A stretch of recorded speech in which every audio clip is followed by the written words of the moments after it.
Everyone, and welcome back to another video. So I recently did a primer for Argus, which ended up going down really well, and it got me thinking that, well, Tomb of Sargaras is coming out, and I know all about the tomb because I played the RTS games way back before I even touched World of Warcraft, and well, that's not like everyone. So today I'm going to be going over all that there is to know about the Tomb of Sargaras, which is overall actually one of the more influential locations in the wider Warcraft storyline.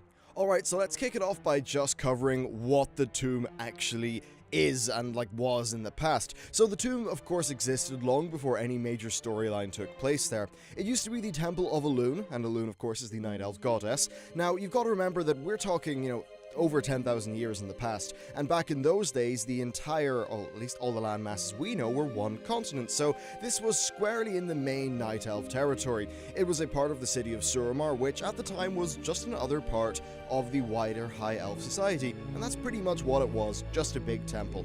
Now let's talk about the old history. So during the War of the Ancients, Suramar was attacked by the Legion, and they managed to create a secondary portal at the Temple of Elune. Basically, their plan was to catch the Night Elves in a pincer, one portal at the Well of Eternity, one at the Temple of Elune.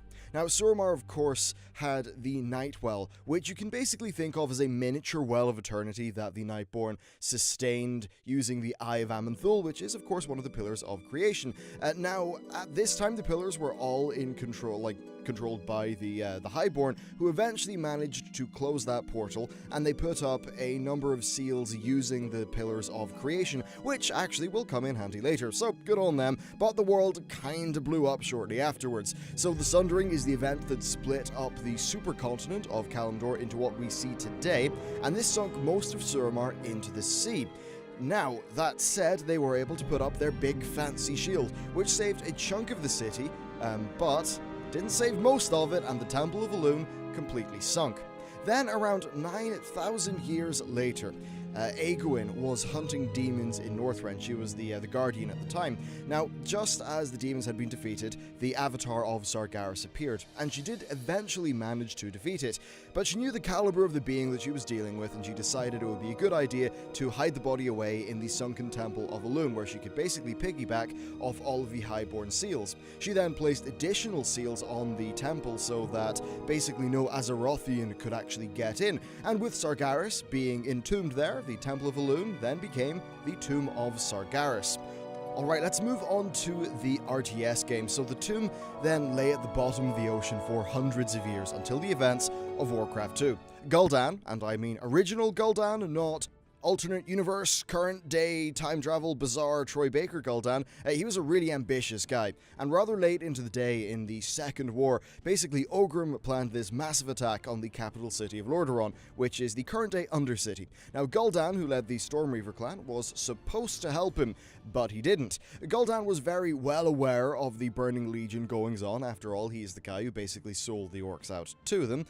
Now he knew that the avatar of Sargeras was inside that tomb, and he knew that there was therefore a hell of a lot of power there, and he wanted it for himself, so he resolved to essentially betray the Horde and take the Stormreaver and Twilight's Hammer fleets out to sea to find the tomb, and find the tomb he eventually did, and when he got there, he raised it up out of the ocean. Now the lore is kind of strange here. So the Tomb of Sargaras is on Thaldranath, which we currently call the Broken Shore. Now yes, Thaldranath was originally supposed to be another place, but Warcraft Chronicle confirms it as being the Elvish name of the kind of island region that Suramar, in Suramar, that the Temple of Elune, now the Tomb of Sargaras, was connected to. So we can assume that while modern-day Suramar City used to be connected by the bridge, that was just a part of the city, and then, a bit of it sank, but of course the original bridge was still preserved under that big bubble shield that they put down. But what you need to know is that the shield above Suramar came down very recently indeed, so at the time that Gul'dan actually went there and raised the tomb, the people of Suramar would have had no idea what he was doing, because they were essentially locked inside their city, basically unable to see what was going on outside. So Gul'dan got there, he raised the tomb out of the sea, and while Egwene's seals prevented an Azerothian creature from entering, of course, Gul'dan was from Draenor, so he was okay. So he entered with his band of strongest warriors, and they were all completely shredded by demons, which was rather unfortunate for them. But then, during the expansion of Warcraft 2, Terran Gore and a number of Ner'zhul's other followers headed into the tomb to receive the jeweled scepter of Sargeras, which was one of the artifacts that Ner'zhul used to summon in the portals that eventually ended up tearing Outland apart, and as a fun fact, it's also the Destruction Warlock artifact weapon. So the Tomb of Sargaras next enters the story in Warcraft 3's expansion, The Frozen Throne. After allying with the Naga, Illidan had been ordered by Kil'jaeden to destroy the Frozen Throne. So to do this, he needed the Eye of Sargeras, which was in the tomb, and the Eye of Sargeras was basically just a gem imbued with a hell of a lot of power. Now, Illidan was, of course, at the time being chased down by his old Dom Maiev, and she eventually did find him, of course, but he was already using the Eye along with Vash, and he decided to bring the tomb down around her as a bit of a repayment for his exciting 10,000 years imprisonment.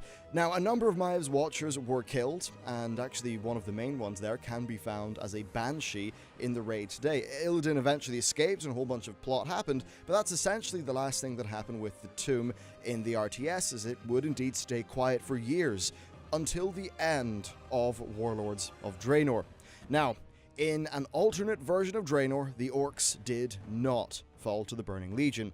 Garrosh hopped over from our timeline over there. He convinced Grom to refuse Gul'dan's offer to drink the demon blood, which separated events from our timeline. And that's not to say that that created the alternate universe. The AU Draenor already existed beforehand, as evidenced by things like Grom not having a son and a few other canonical differences. But anyway, don't bother thinking about it too hard. Chris and the team clearly didn't. But anyway, this alternate universe Gul'dan initially failed to convince the Horde to take the demon blood, but after we thoroughly kicked their asses, Gul'dan did manage to get a fair number of them to drink the Kool-Aid, which led to the events of Hellfire Citadel and eventually the death of Archimonde.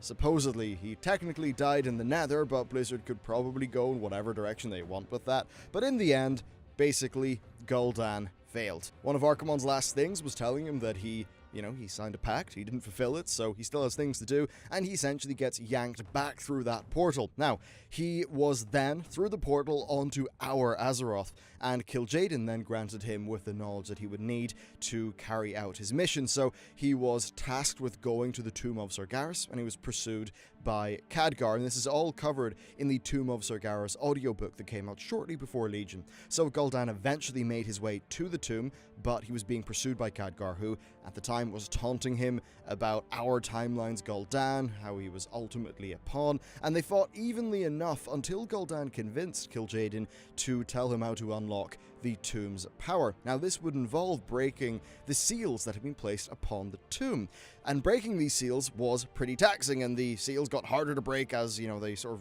of went on.